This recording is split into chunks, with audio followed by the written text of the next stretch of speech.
What is up, ROB? It's your boy Dak908, aka your girlfriend's favorite commentator. Oh, sorry, let's not go into that. But you know who it is, it's your boy, the Dig Dug himself. And I bring you guys another Transformers Fall Cybertron multiplayer gameplay. This time, right now, I'm rocking out to the Scientist. It's one of my more favorite classes. It is, I will admit. And also with this class, I'm actually gonna be rocking out with a brand new weapon that I just recently unlocked. You get the weapon. Excuse me. You get the weapon at like level 15. Not bad. That's halfway up the ladder. I think the ladder only goes up to 25, but hey, I'm not tripping at that. And I know getting to 15 for those who've already played the game isn't too far up in the scaling, and I understand it. I'm sure. It's just that, you know, what I like to do is I like to have each and every single one of my classes even, so everybody's level 15, everybody's level 16. Actually, here the Scientist is actually, I think, a 3-level stagger on people, but who cares? It's close enough. But like I said, I'm rocking this new weapon. It's called the Proton Burst Rifle. And for those who've played any number of games like first-person shooters like Call of Duty or something like that, the M16, the burst fire weapons, you know, the 3 burst guns, is basically what this is. I want to say the magazine is about 15 rounds. You get about 5 or so, 5 maybe 6 bursts. I'm not actually 100% entirely sure. They have multiple attachments to the gun, where 1, increase your magazine clip. 2, it can actually, well, 1 would be showing you how much health an enemy actually has left remaining. As you scope in and look at your enemy, you can actually see literally how much health they have as you hit them, which is a really nice attachment, which would be the attachment I'll probably use, of course.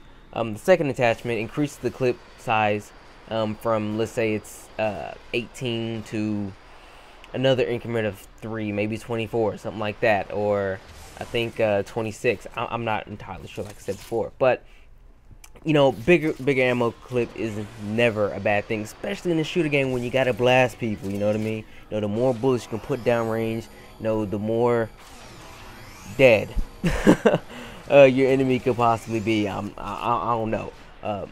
And the last upgrade will be the Proton Accelerator. They come out with some really nice names. You know what I mean? They make you feel like you're really a robot, and a robot or whatever, and you're actually out there, you know. And then this is what you do. This is what these weapons are called.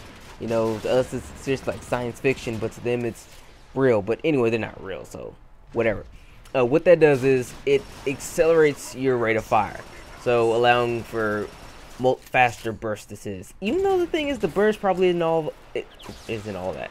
The burst isn't necessarily slow. You know, it bursts at a pretty decent rate. So I'm thinking it'll be either close to full auto, or I'm pretty sure full auto. The description is a bit vague, and I believe it is actually full auto though, which isn't bad. You know, it's not bad at all. I can work with that. I like to use that book. Like I said before, my preferred attachment once I unlock it.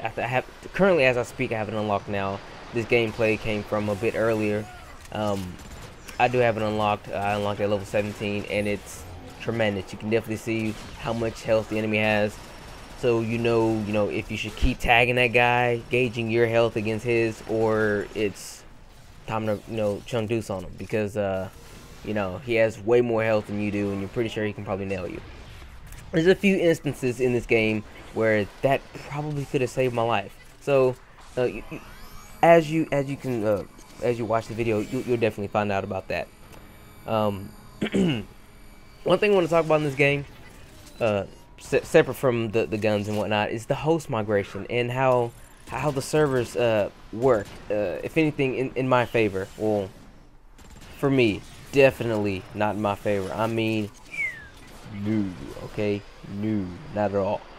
I actually, almost every game I get in, there's maybe like a 50% chance that I'll disconnect from the game, time out from the game. It'll say host migration, and when the host migration is complete, it'll end the migration by kicking me completely out of the game. So that's a big sad face for you, boy. That's not cool. I think it's a pretty shitty, I guess. I don't want to use the vulgar language, but yeah, it's not cool at all. Definitely not cool. So that's kind of a problem for me. You know, I really love this game. I'd like to actually play this game as much as I possibly can, but I can't even get into the games as much as I possibly want to. So that's somewhat of a problem. I'm not really, you know, bummed out about it, but it is a small little concern in the back of my head. Boop. Another small little concern in the front of my head. Beep, beep, because this one's a bit more frequent. Connection. Now, I already know that my connection is not the best. Oh no, not the best, not at all. My connection is a bit on the eewee side. So I tend to normally be on the lower spectrum when people normally have that 5 bar, 10, 15 bar connection, beautiful ping. I'm on the lower scale of that. Not too much though, because I just got a new router and it's working wonders for me as opposed to what I was using before, and I love it. It's doing great. It's just that for this particular game and this game in general, it does not really like to show the fact that, hey, I'm a brand new off-the-chain router. You know, it's kind of, I'm guessing it's the router, or it might be, again, like I said, the servers. I just can't really connect too well.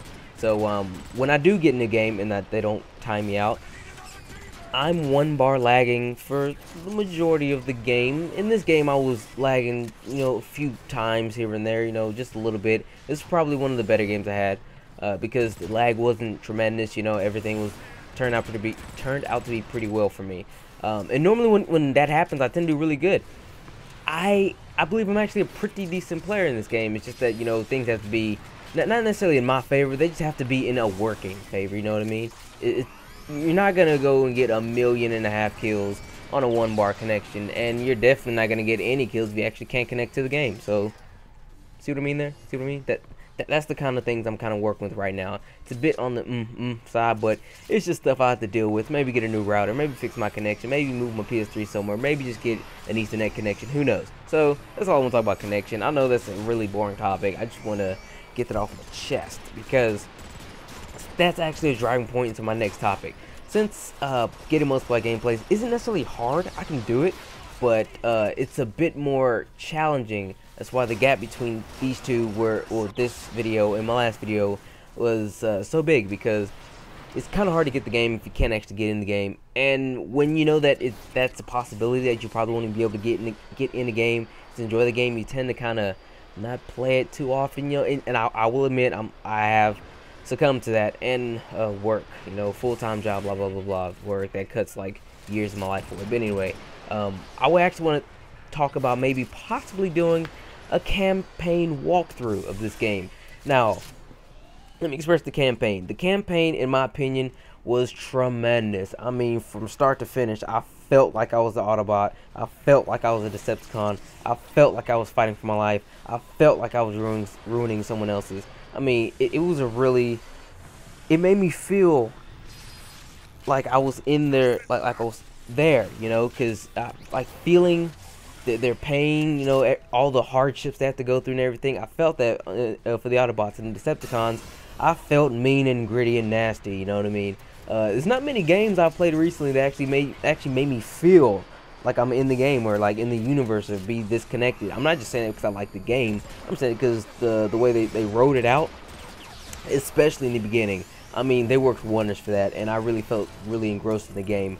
And I actually was like, whoa, you know. I was telling people, hey man, I was playing this and I felt, you know, all the bad and all the good, you know. So I really want to do a campaign walkthrough, if you guys permit me to. If you want to see some of that, by all means, drop them in the comments. If you want to see just more multiplayer gameplay, throw me some more of that love in the comments. It's whatever, you know. I'm down for anything. I'm here for y'all. Absolutely, without a doubt. I'm here for you guys. So before I wrap this up, I will ask you guys this. Now, the next time I upload some gameplay, multiplayer gameplay, I will use a different class. I know I've used the Scientist twice in a row, so I decided, you know, let me switch it up. I might even run the Destroyer class, which is one of my second favorite classes. So, a brief little description about Destroyer. Optimus Prime is a Destroyer. Woo, yay, Optimus Prime! So, if you want to hear see any more about that, you know, just stay tuned for my next gameplay, or you can just stay tuned for my walkthrough. Either or. Pick your poison. Multiplayer offline. It's been your boy, Dak908, the Dig Dug himself, signing off on ROB. Hope you guys enjoyed the commentary. Drop that like, hit that subscription button if you have not already. Peace.